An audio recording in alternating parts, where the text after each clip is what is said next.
अस्सलाम वालेकुम व्यूअर्स, लुकमान मिर्ज़ा अपने यूट्यूब चैनल के साथ हाज़िर खिदमत है एक नई वीडियो, नई सीरीज़ और नए अंदाज़ के साथ।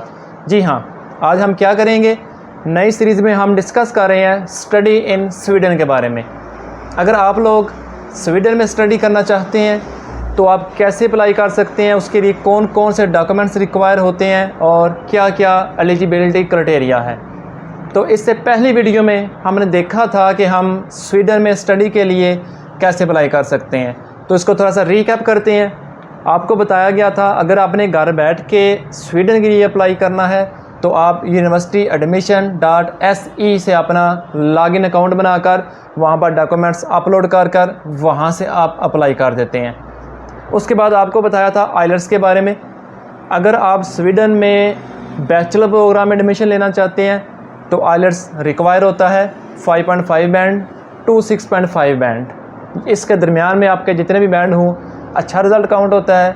और अगर आप मास्टर प्रोग्राम में एडमिशन लेते हैं तो कुछ यूनिवर्सिटीज़ जो हैं वो कहती हैं कि मास्टर के लिए भी आइलेट्स रिक्वायर होता है, और कुछ यूनिवर्सिटीज़ जो हैं वो विद आउट आइलेट्स एडमिशन दे देती है मास्टर प्रोग्राम में। लेकिन मैंने आपको ये भी क्लू दिया था कि अगर आप मास्टर प्रोग्राम में अप्लाई करते हैं और साथ आइलेट्स भी आपने किया हुआ है तो आपके एडमिशन के चांसेस बहुत ज़्यादा होते हैं, क्योंकि यूनिवर्सिटी को इतना कन्फर्म हो जाता है कि आप संजीदा स्टूडेंट हैं, आप वाकई ही स्टडी करना चाहते हैं। उसके बाद नेक्स्ट आपको अकामोडेशन के बारे में बताना है कि वहाँ पर यूनिवर्सिटी का खर्चा, आपके रिहाइश का खर्चा और आपके खाने पीने का खर्चा कितना होता है। उसके बाद बैंक स्टेटमेंट कितनी होती है, ये सारा अभी हम आज की वीडियो में डिस्कस करते हैं। लेकिन उससे पहले अगर आप मेरे चैनल पर न्यू हैं तो चैनल को ज़रूर सब्सक्राइब कीजिएगा, बेल आइकन दबाइएगा ताकि आने वाली वीडियोस आप तक पहुंचे और आप उनसे फ़ायदा हासिल कर सकें। तो बात हम कर रहे थे अकामोडेशन के लिहाज से। तो स्वीडन में रहने के लिए अप्रॉक्सीमेटली आपके पास 700 से लेकर 1500 स्वीडिश क्रोना रिक्वायर होता है पर मंथ गुजारने के लिए। अगर आप इंडिविजुअल अप्लाई करते हैं स्टडी के लिए और अकेले ट्रैवल करते हैं स्टडी के लिए और वहाँ पे भी अकेले रहते हैं तो आपका इतने अखराजात लाजमी तौर पर आ जाते हैं। स्वीडन जो है वो काफ़ी कॉस्टली और महंगा कंट्री साबित होता है, लेकिन वहाँ पे जॉब अपॉर्चुनिटीज़ बहुत ज़्यादा हैं, बहुत अच्छी हैं। बहुत खूबसूरत और बहुत ही ठंडा मुल्क है। वहाँ पर लोग जॉब और स्टडी दोनों करते हैं, क्योंकि स्वीडन अलाउ करता है कि जब आप लॉन्ग कोर्स में एडमिशन लेते हैं तो वो आपको पार्ट टाइम वर्क अलाउ कर देता है। जब आप शॉर्ट टर्म के लिए अप्लाई करते हैं तो फिर आपको वर्क अलाउ नहीं करता। और शॉर्ट का एक नुकसान ये भी है कि अगर आप 120 क्रेडिट से कम क्रेडिट कोर्स में आप एडमिशन ले लेते हैं तो आपका एडमिशन हो जाएगा। उसके बाद जब आप वीज़ा के लिए एप्लीकेशन देंगे तो वीज़ा रिफ्यूज़ल के चांस बहुत ज़्यादा होते हैं।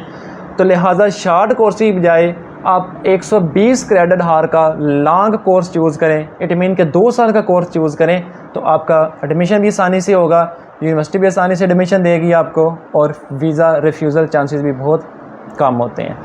यूनिवर्सिटी की फ़ीस कितनी होती है? अप्रॉक्सीमेटली अगर आप पाकिस्तानी अमाउंट में कैलकुलेट करें तो 14 to 16 लाख रुपया यूनिवर्सिटी की पर ईयर फ़ीस होती है। 14 से 15 लाख रुपया आपने फ़ीस अदा करनी होती है। लेकिन जब हम फ़ीस का सुनते हैं हमें बहुत ज़्यादा नज़र आती है, तो इसमें मुश्किल बात नहीं है। आपने जब एडमिशन अप्लाई करना होता है तो यूनिवर्सिटी कहती है आप उसकी एक किस्त यहाँ से पे कर जाएं और दूसरी किस्त आप वहाँ पर जाके पे करें।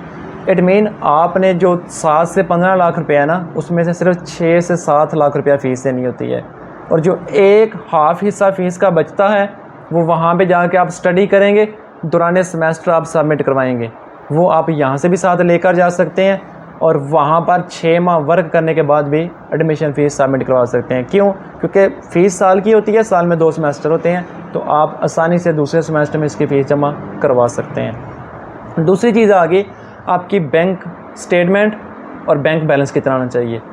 तो अप्रॉक्सीमेटली जो आपका क्लोजिंग बैलेंस होता है वो पिछले 3 माह से आपके अकाउंट में होना चाहिए। वो बहुत अच्छा अकाउंट होता है।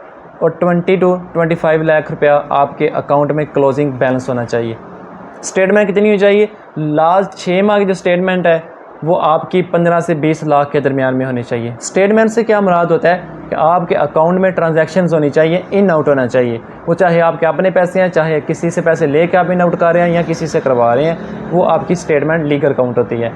क्लोजिंग बैलेंस वो बैलेंस होता है जो पिछले 3 माह से आपके अकाउंट में स्टॉक पड़ा हुआ है और वो टिकट करवाने तक आपके अकाउंट में रहना चाहिए।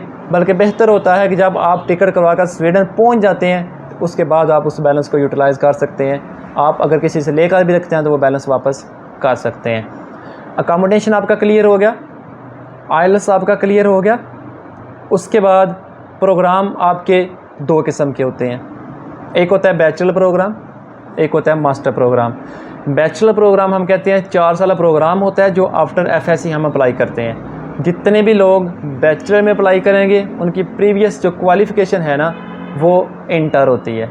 उसमें एफए हो गया, आईकॉम हो गया, एफएससी होगी या इसका कोई भी इक्विवेलेंट आपने डिग्री हासिल की हो, सर्टिफिकेट हासिल किया हो। जो लोग मास्टर की अप्लाई करते हैं तो स्वीडन के अंदर मास्टर 2 तरह का होता है। एक तो मास्टर वही होता है जो आप करते हैं पाकिस्तान में, एमएससी कर ली, एमए कर लिया, बीएस 4 ईयर कर लिया। लेकिन बाज़ औक़ात ऐसा होता है जब आप स्वीडन में मास्टर की अप्लाई करते हैं तो कुछ यूनिवर्सिटीज़ ऐसी होती हैं कि आपको एमफिल या पीएचडी में डायरेक्ट एडमिशन दे देती हैं। आपकी 16 साल तलीम पाकिस्तान में होती है, उसके बाद आपको पीएचडी में एडमिशन मिल जाता है, उसको वो मास्टर प्रोग्राम कहते हैं। कुछ यूनिवर्सिटी ऐसी हैं जो आपको आफ्टर एमएससी दोबारा एमएससी में ही एडमिशन देती हैं। वो कहती हैं कि हमारा और आपका जो एजुकेशन लेवल है उसमें इक्विवेलेंस नहीं है, तो इक्विवेलेंट करने के लिए दोबारा आपको वहाँ पर 16 साल तलीम में एडमिशन लेना पड़ता है।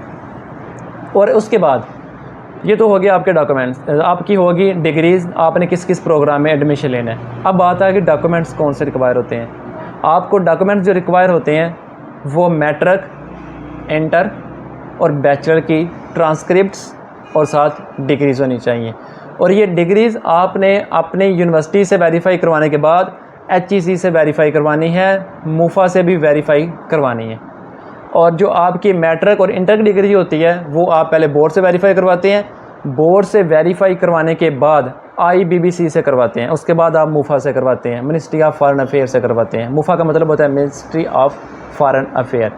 ये सारी टेस्टेशन करने के बाद ये सारे डॉक्यूमेंट्स आप उसी पोर्टल पर अपलोड कर देते हैं जहां पर आपने अपना लॉगिन किया था स्वीडन में स्टडी के लिए।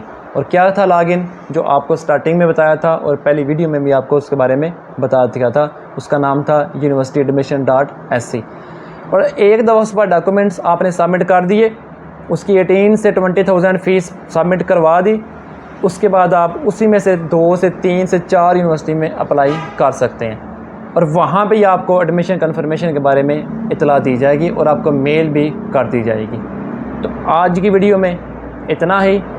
मज़ीद आने वाली वीडियोज़ में मज़ीद इसकी डिटेल बताई जाएगी।